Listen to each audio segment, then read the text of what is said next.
నమస్తే. Welcome to AV foodies. ఈరోజు వీడియోలో నోరూరించే ఆనియన్ సమోసాని క్రిస్పీగా, టేస్టీగా ఇంట్లోనే ఎలా చేయాలో చూపించబోతున్నాను. ఇలా చేస్తే కరకరలాడుతూనే కాకుండా టేస్ట్ కూడా చాలా బావుంటాయి. సమోసా షేప్‌ని కూడా ఈ మెథడ్‌లో చాలా ఈజీగా చేసేయొచ్చు. ఈరోజు ఈవినింగ్ స్నాక్స్‌లోకి ఎంతో టేస్టీగా ఉండే ఆనియన్ సమోసాని ఎలా చేయాలో చూసేద్దాం రండి. ముందుగా ఒక మిక్సింగ్ బౌల్‌ని తీసుకొని హాఫ్ కేజీ వరకు మైదా పిండిని తీసుకుంటున్నాను. ఇందులో వేడి చేసిన 1 టేబుల్ స్పూన్ ఆయిల్‌ని, చిటికెడు ఉప్పుని వేసుకొని బాగా కలపండి. ఇలా మనం పిండిలో ఆయిల్‌ని వేసి కలపడం వలన సమోసా అనేది క్రిస్పీగా వస్తుంది. పిండిని ఇలా ఉండలు లేకుండా కలిపాక సరిపడా వాటర్‌ని కొంచెం కొంచెంగా వేసుకుంటూ పిండిని ఇలా ముద్దలాగా చేసుకోండి. పిండి అనేది మరీ గట్టిగా ఉండకూడదు. అలా అని సాఫ్ట్‌గా కూడా ఉండకూడదు. మీడియంగా ఉండేలాగా మిక్స్ చేసుకోండి. పిండిని వాటర్‌తో తడిపిన తర్వాత 3, 4 నిమిషాలు ఇలా బాగా మిక్స్ చేయండి. ఈ విధంగా కలిపాక పిండిని ఒక 10 మినిట్స్ నానబెట్టండి. ఈలోపు మనం స్టఫింగ్ కోసం ఉల్లిపాయల్ని ప్రిపేర్ చేసుకుందాం.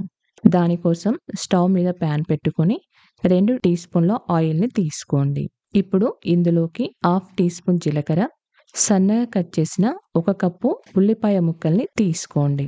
అలాగే సన్నగా కట్ చేసిన 2, 3 పచ్చిమిరపకాయ ముక్కల్ని తీసుకొని ఒక 2, 3 మినిట్స్ ఫ్రై చేయండి. మనం ఈ ఉల్లిపాయల్ని ఎక్కువగా ఫ్రై చేయాల్సిన అవసరం లేదు. ఇప్పుడు హాఫ్ టీ స్పూన్ అల్లం వెల్లుల్లి పేస్ట్‌ని వేసి మరికొద్దిసేపు ఫ్రై చేయండి. ఆనియన్ దూరగా ఫ్రై అయిన తర్వాత 1 టీ స్పూన్ కారం, హాఫ్ టీ స్పూన్ ధనియా పౌడర్, పావు టీ స్పూన్ జీరా పౌడర్, రుచికి సరిపడా ఉప్పు, పావు టీ స్పూన్ గరం మసాలాని తీసుకొని బాగా కలపండి. ఇలా ఒకసారి కలిపిన తర్వాత ఇప్పుడు స్టవ్ ఆఫ్ చేసి కొద్దిగా సన్నగా కట్ చేసి పెట్టుకున్న కొత్తిమీర, హాఫ్ కప్పు వరకు అటుకులని వేసుకోవాలి.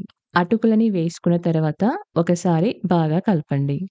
ఇలా ప్రిపేర్ చేసుకున్న స్టఫింగ్‌ని ఒక బౌల్‌లోకి తీసుకొని పక్కన పెట్టుకోండి. ఈలోపు మనకి పిండి కూడా చక్కగా నానిపోయింది. ఇప్పుడు ఈ పిండిని మరొకసారి ఇలా మిక్స్ చేయండి.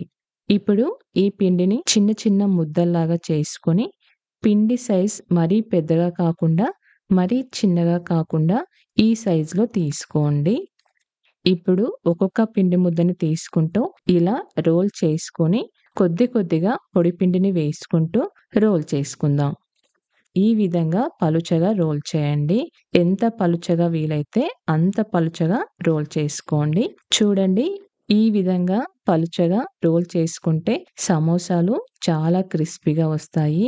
ఈ విధంగా అన్ని రోల్ చేసుకొని ప్లేట్‌లో వేసుకోండి. ఇలా చేసిన వాటన్నింటిని కాల్చుకోవడానికి స్టవ్ మీద పాన్‌ని పెట్టుకొని వేడి చేయండి.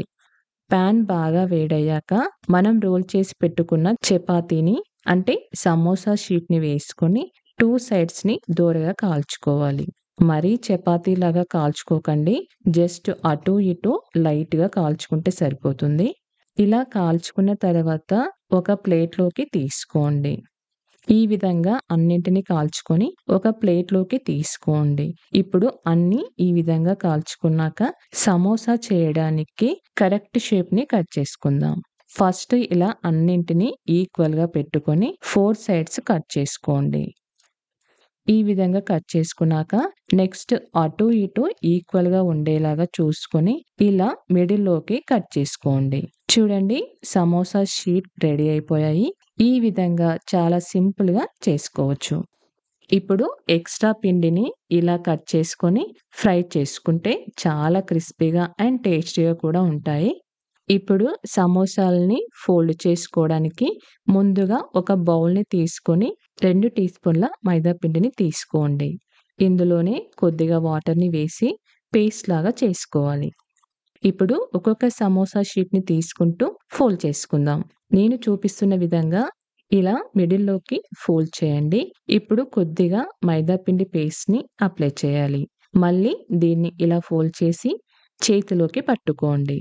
ఇలా మనకి ఈ షేప్‌లో వస్తుంది. ఇప్పుడు ఇందులోకి 2 టీ స్పూన్ల ఫ్రై చేసిన ఆనియన్‌ని స్టఫ్ చేసుకోండి. ఇలా నిండుగా స్టఫ్ చేసిన తర్వాత సమోసాని ప్యాక్ చేసుకోవడానికి మైదా పిండి పేస్ట్‌ని ఇలా అప్లై చేసి లోపల స్టఫింగ్ బయటకి రాకుండా ఇలా నీట్‌గా క్లోజ్ చేయాలి. చూడండి, చాలా సింపుల్‌గా సమోసాని క్లోజ్ చేసేసాం.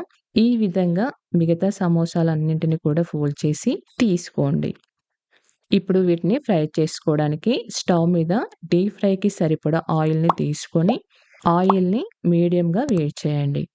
ఆయిల్ మీడియంగా వేడయ్యాక ఆయిల్‌లోకి సరిపడా సమోసాల్ని వేసుకుందాం. మంటని మీడియం టు హై ఫ్లేమ్‌లో అడ్జస్ట్ చేసుకుంటూ సమోసాల్ని అటు ఇటు టర్న్ చేస్తూ మంచిగా క్రిస్పీగా వచ్చేంత వరకు ఫ్రై చేయండి. చూడండి, సమోసా ఈ విధంగా ఫ్రై అయ్యి ఇలా కలర్ చేంజ్ అయింది. అంటే సమోసా పర్ఫెక్ట్‌గా వచ్చిందనమాట.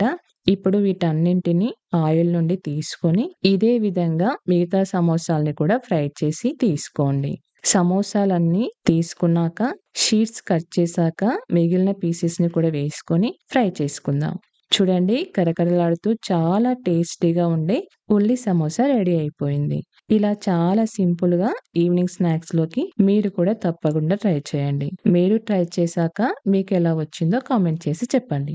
ఓకే ఫ్రెండ్స్, చూసారు కదా నా వీడియో. మీకు నచ్చినట్లయితే లైక్ చేయండి, షేర్ చేయండి, కామెంట్ చేయండి. అలాగే సబ్స్క్రైబ్ కూడా చేయండి.